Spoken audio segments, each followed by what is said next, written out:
A small colony world has had its supply lines cut off by pirates. As the cost of goods begin to rise, they put out a call for help to anyone willing to break the blockade. In the world of Star Citizen, these scenarios would be fairly common, but they do not work with the current travel system. Is there a way to make a functional exploration mechanic inside of Root System Framework?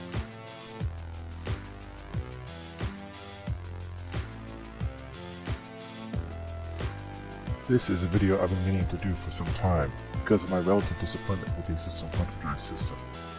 While it is functional and increasingly reliable, it leaves a lot to be desired as far as the play experience goes. It's largely focused around using the mobiGlas to plot a course, and then waiting to reach your destination. There is not a lot of play potential in this system. While you could be stopped by pirates in earlier patches, these instances mostly represented an unwelcome interruption in a 15-minute intermission that you had no control over. Now, there are good reasons why players should spend a fair amount of time in transit to the next destination. This is important to the game's balance as well as its setting. How fast you can travel between locations defines the speed of train and warfare. That said, I don't believe this time should be wasted in ways that don't involve the player. In the end, the game is meant to be played and not simply waited on. Wherever possible, the time should be wasted in ways that are involving, fun, or challenging. By eliminating the need to navigate a starship and delivering the player directly to their destination, the system is cutting out much of the content that could have been. The thrill of travel and the risk of exploration has been replaced by the tedium of walking around the ship, looking for something to repair or some NPC to talk to.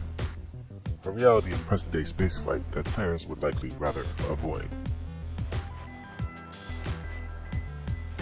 In my search for some simple solutions, I stumbled on a Spectrum thread created by Earl Manan Fletcher about imposing gravity well limitations on quantum travel. I'll leave a link below, but the short version of his idea is that the ability to use quantum travel should end at the periphery of a planetary zone, not right next to the destination. It's based on the argument that the quantum engine, an Alcubierre drive system that works by manipulating the fabric of space with negative gravitational force, would be destabilized by stars or large planetary bodies. Flying the distance from this outward arrival point to your goal will take much longer, even at afterburner speeds. But this time is spent in controlled flight, where the player takes full responsibility for navigating their ship. Because of the potential for being stalked and attacked by enemies, or distracted by new discoveries in this flight mode, it's a far more interesting way for the player to invest their time. It's also more tactical because it means the ship cannot easily escape once it's entered the gravity well. The player has to depend more on their skills and their teammates to stay alive. To put this in the more familiar setting of a traditional role-playing game, the dungeon starts at the entrance to the cave and not at the final boss. The adventure comes from finding your way down, past the dungeon's obstacles and monsters, to reach your ultimate goal, the treasure at the bottom. Because more time is spent exploring the dungeon, less time needs to be spent on the road leading to the dungeon to create a similar feeling of accomplishment. Quantum Flight becomes the fast travel system that gets players to start with their next adventure, but the exploration doesn't stop there. How ships move around a planet or a system would change in subtle but meaningful ways, as a more nuanced set of rules creates clear limitations. Since hitting anything at quantum speed could end your journey, all ships would have safety cutoffs to bring them back to combat speed. This means that areas like asteroid fields, nebular clouds, or debris-covered battlefields would not be traversable with quantum warp, even though they have little gravitational influence. Unlike a planet, the ship can fly right up to them, but not through them. It will be forced to cross at normal speeds and resume quantum warp on the far side. To avoid interruption, ships might prefer to use pre-plotted lanes that steer around gravity wells and debris zones. These would serve as the quantum highways of Star Citizen. The obvious risk is that these lanes would have well-known on-ramps and off-ramps, likely to be patrolled by law enforcement or other agencies seeking to collect tolls. No doubt the same types of authorities would use mines to narrow down naturally occurring open spaces into more easily managed choke points. A ship could still choose to navigate off the beaten path, but this would increase the risk of having the journey interrupted by an uncharted obstacle.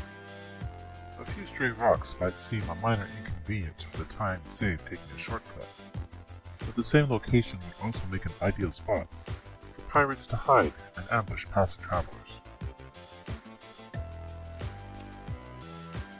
When a ship has reached a gravity well or debris field, the pilot assumes responsibility for avoiding collisions.